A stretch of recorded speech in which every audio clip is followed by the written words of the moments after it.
Ready, set, pitch.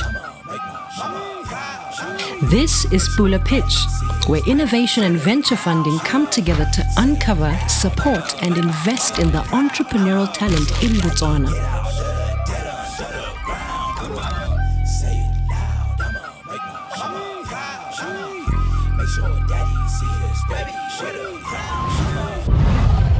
Welcome to Botswana, a landlocked country tucked away in southern Africa, home to the mighty elephant, the majestic giraffe, the sociable wildebeest, and the resilient zebra.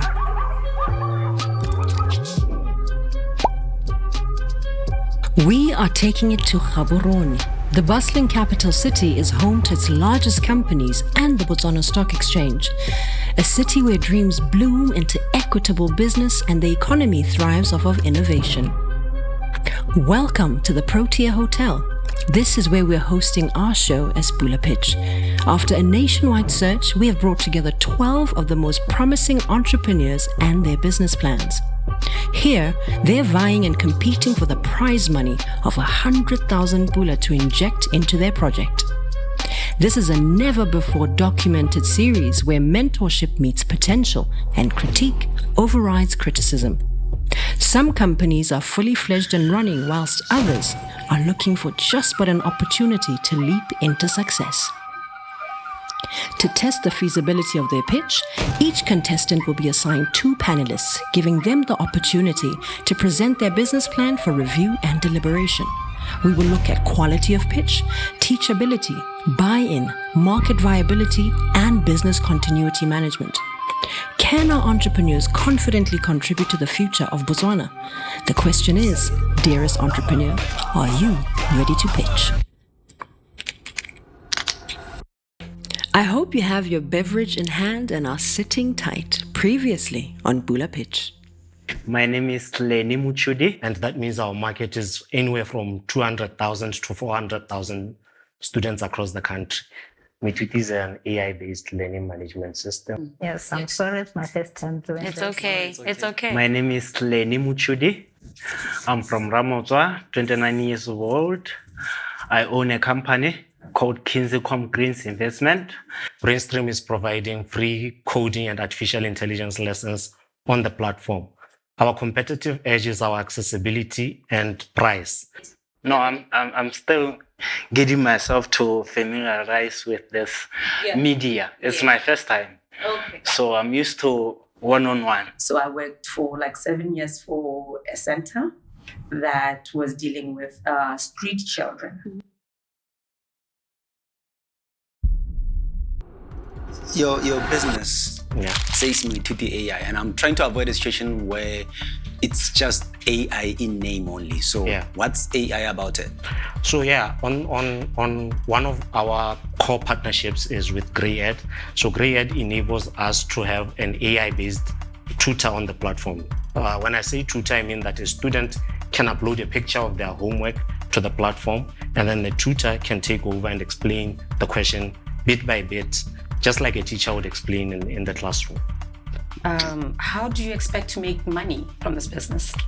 Okay, so the number of students across the country is really huge. Like I say, there are 500,000 students. Now we have to manage that looking at the internet connectivity, because we are based on the internet.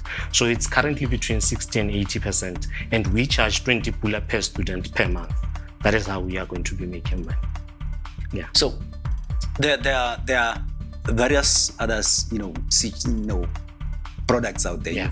Anybody can go into YouTube and get their solutions. And I wanted to also find out in Botswana, who else is doing something similar, and how are you guys competing with them? So currently there are several in-house smaller LMSs that each school probably has developed their own. I've gone to several schools and they have their own in-house LMSs, but those are specifically for the students of that school. Ours, anybody can use it, any school can use it, and ours is affordable as compared to those that are in the market. There's 𝑎tlera, which isn't that affordable, but for us, somebody who's in 𝑑𝒐𝒂 who stays with their grandmother, they can afford 𝙂𝙧 because it's only 20 Pula per student per month. I'm very passionate about it. If you'd allow me to tell you a story. So when there was the 2020 COVID-19 lockdowns, my brother, who goes to a private school, his learning continued. He had a makeshift LMS at their school and his learning continued. But his cousins, they go to government schools and their learning didn't continue. And so when the results came out, he had straight A's and they had like D's, E's, and C's. It was because for them, learning had stopped for a really long time. For him, it had always continued. So I want to level the playing field. I'm very passionate about it. I want each and every kid across the country to have access to the exact same quality education as my brother does. How aligned are you to the national curriculum? We are very aligned to the national curriculum. We have had conversations with Bokodolo and Botswana Examinations Council. We have conversations with them to try and get all the information that they have and put it on the platform. And they are very receptive to that. We are working on it. We'll soon have it up. So the reason I'm asking is, currently right now, I know the government has documents for the curriculum to say topic 1, topic 2, and all that. And I hear you talking about Botswana Examination Council, but Botswana Examination Council are not the ones that control the curriculum. All right. Yeah. There's the office that deals with curriculum. Yeah. Okay, so the curriculum, at the end of the day, it's still followed when they are setting exams. So at the end of the day, there's revision material that Bokodolo and BEC have, and that is what we have access to. So you haven't talked to the curriculum office? I haven't talked to the curriculum office. How long have you been running? The idea was conceptualized in 2020 and we launched last year, December. So we've been 5-6 months and we're already in 7 schools. All this time you haven't gotten to get the curriculums from the curriculum office? No, I haven't went to get the curriculum, and it hasn't come up, to be honest with you. It hasn't come up because I think maybe it hasn't come up because teachers who follow the curriculum are the ones who upload information to me. Okay. Yeah. Oh, so somebody else is uploading the information. Yes. You are not the ones. No, I don't upload any information. So teachers who use the platform are the ones who are uploading information to their students. So let's say a teacher teaches standard 3A primary school. So at the end of the day, that teacher logs into 𝑑𝒊𝒕𝒐 and uploads everything that they did at the end of that day to all their students who are in that class. And then this creates a platform whereby parents can engage. They can check what is happening with their students' education. And because of the AI aspect, even if a parent doesn't understand the homework, it can take a picture and the AI would explain everything.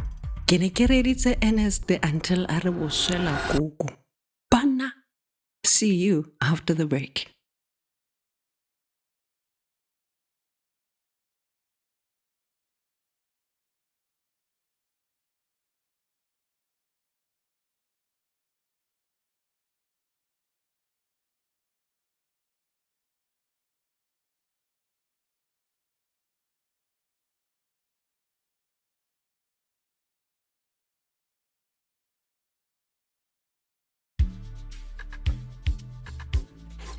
Has Ernest had the right conversations, or is this just another entrepreneur who needs to go back to the drawing board?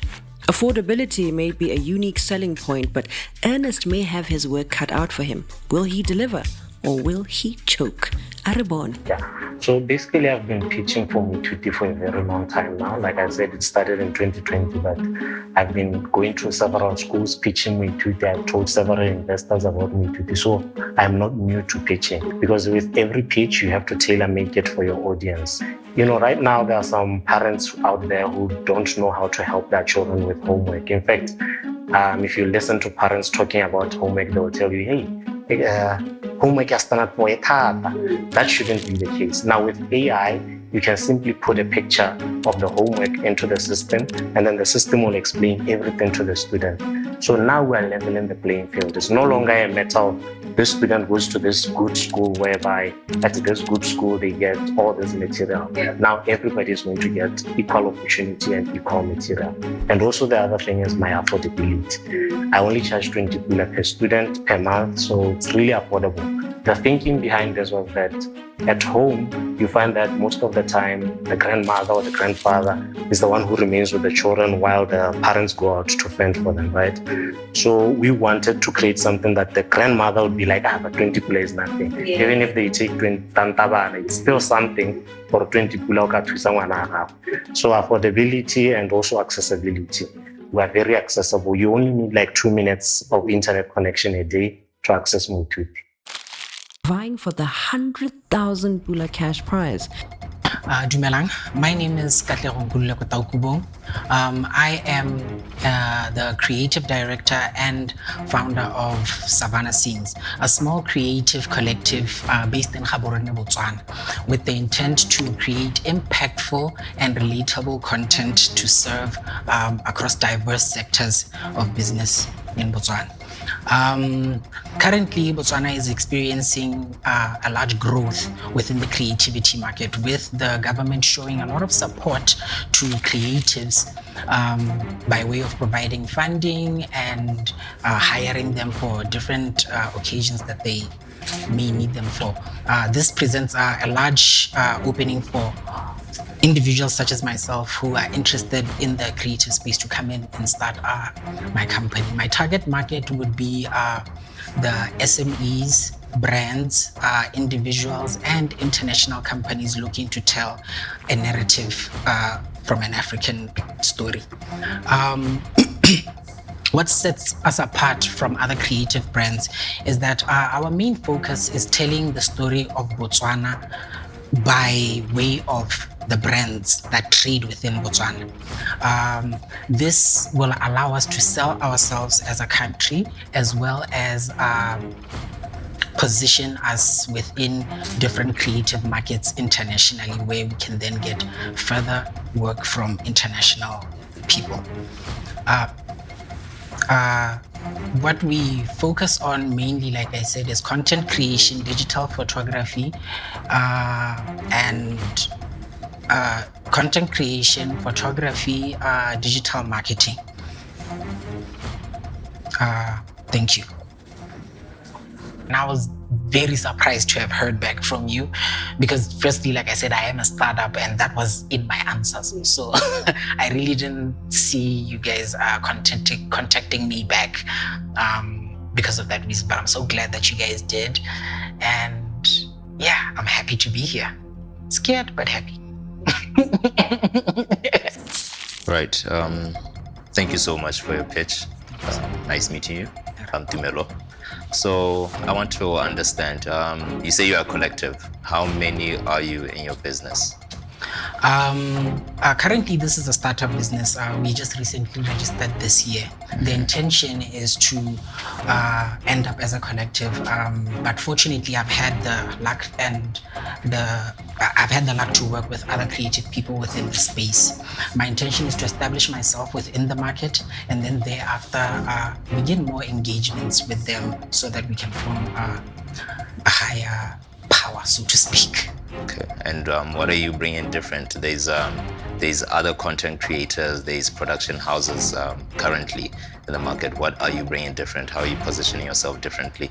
The way I'm positioning myself differently is that what we're going to try to do is to do an out-of-the-box approach to creating content, but also focusing keenly on and mainly on the cultural aspect, because like I said, our intention is to grow beyond the borders of Botswana whilst also selling Botswana.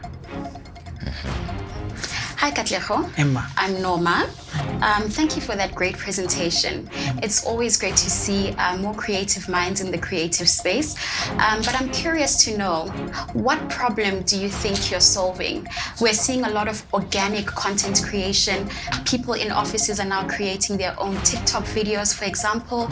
On social media, they're using a phone just to tell their story. So what is the problem that you'll be solving as Savannah Scenes for a brand or for a company, as you mentioned? Yes. As Savannah Scenes, what we're trying to do is create an identity for each brand that we work with. As you spoke, on TikTok, people are doing a lot of different things on social media, and most of those are trends. Our intention is to create those trends, but those trends coming and stemming from Botswana. Be it through our engagement by using local artists on our videos in terms of music, be it using local creatives instead of hiring outside to push the brand that we're selling and so forth. Okay, thank you. Who in the market would you say is currently your biggest competition, or who would you benchmark with and want to exceed in terms of what they've accomplished?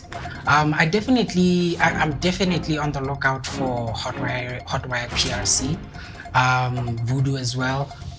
Those guys, and Banana Republic. Those are some people that I draw a lot of inspiration from in the way they approach the content that they create and the reach that they end up getting from that. Okay. But those sound more like communication agencies rather than production houses. Have you identified any production houses that you draw inspiration from? As well as, sorry to cut you there, as well as the rise in AI. How have you positioned yourself to adapt in that? We're going to see, of course, boom in content creation houses. So what are you doing to just solve that? Sure. Good questions and a little bit of tension.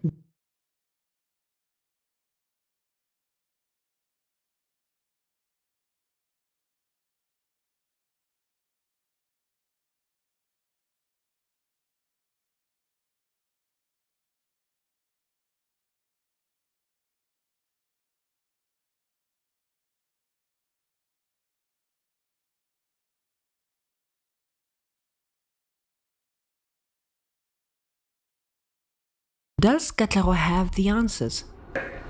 Well, in terms of production houses, I think, like you're saying, I might have mentioned agencies. Production houses that I benchmark a lot from are Pantheon Pictures, Second Story. Those are people that are mainly focused on creating the content as you're speaking and putting it together. Now, in terms of AI, I believe AI is a tool. And the tool is just as good as the user. So for me, I feel like it will only enhance what I am currently trying to pursue even more. It will help me in terms of research and even just understanding the market better every single day with problems that may arise as I pursue my startup. Okay. And skills, what skills do you have to run the business, to run the... Yeah, currently I'm currently a one-man show, but in terms of scaling, when we do have projects that would require more hands on deck, I would outsource staff to take care of different tasks, and that will also give me flexibility to be able to give each project the attention that it needs. Okay, thank you. Thank you so much.